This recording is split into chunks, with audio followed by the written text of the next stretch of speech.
There is no such thing as sex addiction, and counselors who call themselves sex addiction therapists are poorly trained. They have little to no data to support their approach, and it's also poorly defined. That's why the DSM, the statistical manual that therapists use to diagnose problems, chose not to include sex addiction or hypersexuality in the new version, the new edition of the DSM.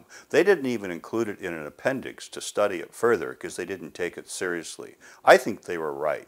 The sex addiction, to have sex addiction, you have to be kind of addicted to something external to the body, like alcohol or a drug, and sex is part of it, so that doesn't qualify. So using a disease model for sex is not a useful concept, and what it does is reinforce guilt and shame about sex instead of taking a sex positive approach. So what I'm saying is that sex addiction itself is a myth, but this doesn't mean that some people don't have problems being out of balance, like becoming too obsessed with sex, like on the internet or whatever, pornography. And those people come to my office and I help them get into balance by doing basic cognitive behavioral therapy and helping them realize that sex is a good thing, but you have to put it in a context along with other things too.